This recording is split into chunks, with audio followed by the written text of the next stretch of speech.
नमस्ते दोस्तों, स्वागत है आपका मेरे चैनल गपशप टेल्स विद पूजा में।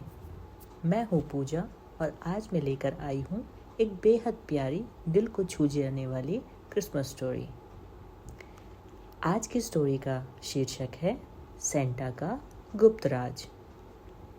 तो चलिए कहानी शुरू करते हैं। शहर में ठंड बहुत बढ़ चुकी थी। सड़कों पर रंग बिरंगी लाइटें झिलमिला रही थी और हर कोई क्रिसमस की तैयारी में लगा हुआ था। लेकिन उसी शहर के एक छोटे से घर में रहता था एक बच्चा, आरव। आरव की एक ही ख्वाहिश थी, काश सेंटा मेरे लिए इस साल सच में कोई गिफ्ट लेकर आए।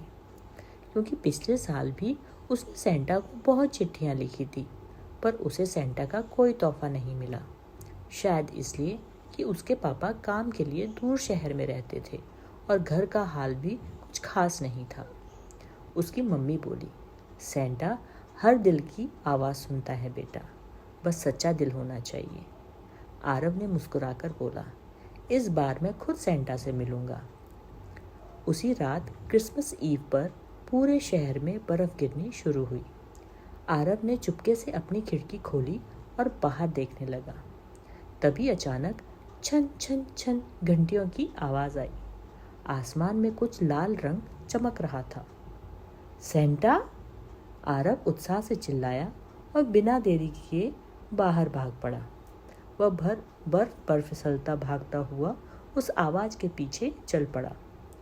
एक मोड़ पर पहुंचते ही उसने देखा एक बड़ा लाल स्लेज और उसके सामने खड़े थे सेंटा क्लॉज।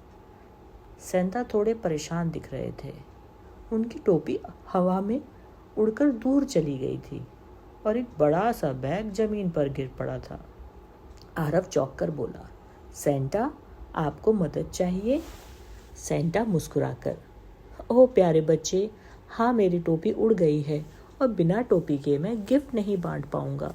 जादू तभी चलता है जब टोपी साथ हो। आरव ने तुरंत कहा, मैं ढूंढ लाता हूँ सेंटा। और वह टॉर्च लेकर बर्फ में टोपी ढूंढने निकल पड़ा। काफ़ी देर बाद उसे एक पेड़ की शाख पर लटकी हुई टोपी दिखाई दी। आरव ने मेहनत से उसे नीचे उतारा और सेंटा को सौंप दी। सेंटा ने खुशी से कहा, तुमने मेरी क्रिसमस बचा ली। फिर उसने अपने बड़े बैग में एक छोटा सा डिब्बा निकाला। यह तुम्हारे लिए है आरव। आरव ने उत्सुक होकर वह डिब्बा खोला। अंदर एक छोटा सुनहरा सितारा था जिस पर लिखा था, जो दिलों को खुश करे वही असली जादू है। आरव यह पढ़कर भावुक हो गया। पर सेंटा मेरे दोस्त तो खिलौने मिलेंगे, मुझे ये छोटा सा सितारा क्यों? सेंटा प्यार से बोले, मेरे बच्चे, ये सिर्फ सितारा नहीं, जब भी तुम किसी की मदद करोगे ये और ज़्यादा चमकेगा। क्योंकि सच्चा तोहफा वह होता है जो हम दूसरों को दें। आरव ने समझते हुए सिर हिलाया।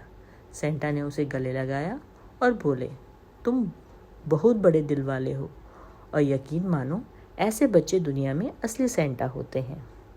इतने में घंटियां फिर बजने लगी। सेंटा अपने स्लेज पर बैठते हुए बोले, मेरी तरफ से मैरी क्रिसमस। और पलक झपकते ही आसमान में गुम हो गए। अगली सुबह आरव उठा तो सोचने लगा, क्या वो सपना तो नहीं था? लेकिन जैसे ही वो अपनी मेज पर गया, वो सुनहरा सितारा वहाँ रखा चमक रहा था। आरव ने दौड़कर मम्मी को गले लगाया, मम्मी, सेंटा सच में आए थे और उन्होंने कहा कि मैं भी सेंटा बन सकता हूँ। उस दिन आरव ने घर के पुराने खिलौने साफ किए और अपने मोहल्ले के उन बच्चों को दिए जिनके पास कुछ नहीं था। और जैसे जैसे उसने मुस्कुराहटें बांटी तो सुनहरा सितारा और अधिक चमकने लगा। क्योंकि सेंटा सही कहते थे, सबसे बड़ा क्रिसमस गिफ्ट किसी के चेहरे पर लाई गई मुस्कान है। तो दोस्तों, कैसी लगी आज क्रिसमस स्टोरी? सीख यही है कि सेंटा सिर्फ लाल कपड़ों वाला एक इंसान नहीं, सेंटा वो है जो दूसरों के लिए भलाई करें। अगर आपको कहानी पसंद आई हो तो please like, share and subscribe my YouTube channel गपशप टेल्स विद पूजा। नई कहानी के साथ हम फिर दोबारा मिलेंगे। तब तक के लिए बाय बाय।